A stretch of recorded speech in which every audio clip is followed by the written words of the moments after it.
Some loneliness comes from being alone, but some comes from being unseen. Because for certain minds, loneliness is not the absence of connection. It is the cost of having an inner world the outer world was never built to understand. Anthony Bourdain traveled the world for 2 decades, was photographed alongside friends in nearly every country, and still met a tragic end. Robin Williams was, by the count of the people who worked with him, the funniest and most generous person any of them had ever met. But his life ended in tragedy at 63. Sylvia Plath had a husband, 2 small children, and a literary career most people would die for. But a month after publishing The Bell Jar, under a pseudonym because she was afraid of being seen, her life ended in tragedy. None of these people were alone in any objective sense. They were surrounded, admired, loved, and still unreachable in that place that hurt the most. This video is about a wiring, possibly your wiring, that creates a kind of loneliness ordinary connection cannot reach. A loneliness that follows you into relationships,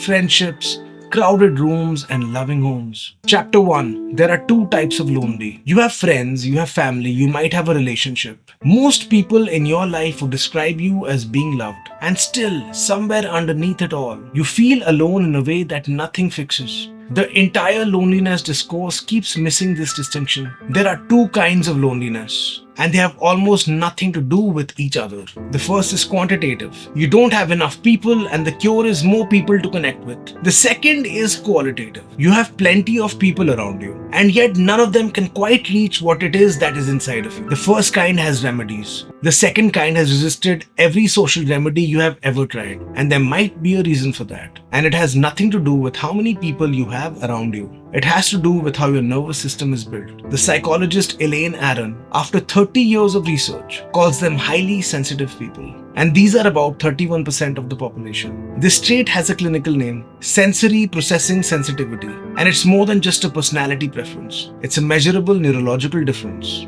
in how the brain processes information. Aron had a very nice metaphor for this. She described the HSP as an orchid in a world full of dandelions. Dandelions thrive almost anywhere, but orchids require special conditions and special attunement for them to bloom. Most rooms are not orchid rooms. Most conversations are not orchid conversations. And the fix is not that you need more people to interact with. You just might need different ones. And there are fewer of them than the loneliness crowd is willing to admit. Chapter 2. The two selves. The nervous system is the first layer. But there is a second layer underneath, and it is even harder to see. In the 1950s, the British psychoanalyst Donald Winnicott noticed something about his patients that has never stopped being true. He observed that some children who were raised in certain environments that could not meet or understand them learned to suppress their spontaneous gestures and adopt a compliant version of themselves to become acceptable. He called this performative self the false self, and the version that exists beneath the false self, which is the source of aliveness, originality, and the creative impulse, he called the true self. The fact that we have a false self wasn't the worst part of his theory. It was this, that in many people, the false self gets so good at functioning that it becomes the entire visible person. It is funny, capable, charming, and professional. It earns money and attracts admiration. And the true self, the one that actually feels real to the person, stays hidden in a private inner room that no one has entered. If you are a sensitive or a creative person, this is almost certainly happening to you. The true self learns early on that revealing itself requires a lot of attention, patience, and emotional bandwidth that ordinary life rarely provides. You can be the center of attention at a dinner party and yet feel completely unseen. You can be in a long, loving relationship and quietly know that the person that you are living with has only ever met your false self. Virginia Woolf called this hidden interior, a wedge-shaped core of darkness that remained, for her, secret and private, even from the people that she loved the most. Her life ended tragically in 1941, leaving behind the terrible sense of her mind that could be deeply loved and still impossible to reach. The existential psychologist Irvin Yalom names a related condition. He separates ordinary loneliness from something deeper, the feeling that no one ever can truly ever enter your mind, no matter how close they are to you. Having more people around isn't the solution to this type of loneliness. This loneliness exists because the parts of you that are the most real have not found anyone with the bandwidth to receive them. Chapter 3. The Blazing Hearth. In 1880, Vincent van Gogh wrote a sentence in a letter to his brother Theo that describes his whole condition more precisely than any psychologist has managed since. He said, "One may have a blazing hearth in one's soul, and yet no one ever came to sit by it. Passers-by see only a wisp of smoke from the chimney and continue on their way." I want you to sit with that for a second. Van Gogh is describing the loneliness of having a whole fire inside of him, while the world only sees the smoke. And by the time it reaches other people, it becomes a song, a painting, or a book, a flicker of what exists underneath.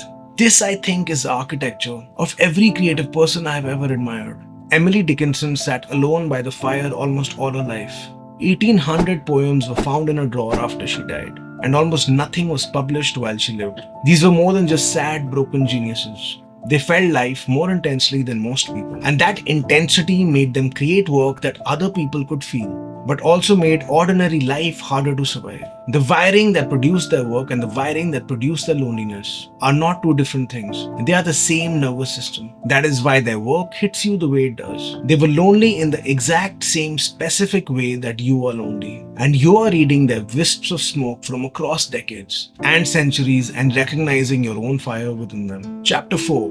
The War You Didn't Choose. In 1962, James Baldwin said that artists have to face the one thing that most people are running away from: being alone with reality. Most people build walls around chaos so they can survive ordinary life. But the artist keeps tearing those walls down because the artist's job is to look directly at what everyone else is trying not to feel. He called the artist an incorrigible disturber of peace. You did not choose this role. You inherited it the moment your nervous system started running at the sensitivity it runs at. The Polish psychologist Kazimierz Dąbrowski in the 1960s proposed that most people live at what he called level 1, which he called primary integration, where life is governed by social conformity and the desire to belong. Loneliness at level 1 is simple. You just haven't integrated into the herd yet. The cure is to integrate more people, but there is a higher level.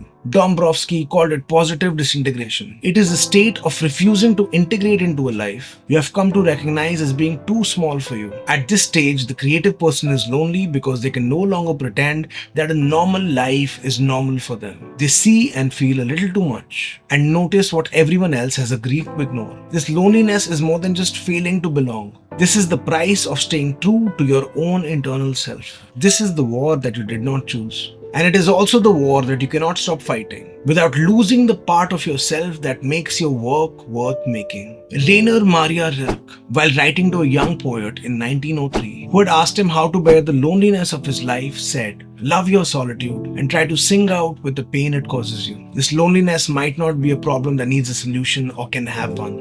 This is the cost of carrying something that very few people that you meet in your life are equipped to receive. And if you're lucky, you will find them. Maybe a few people or a lot of people who will actually sit by your hearth. This hearth in you is real, and most people will only ever see the smoke. And the loneliness might be the proof that the fire is still burning. Before you go, let me know in the comments, does your creative inner life make you feel lonely? And if my work speaks to you, click join below and become a member. It really helps me keep making these videos. As a musician myself, here's a song I made recently that I'm really proud of and I would love for you to hear.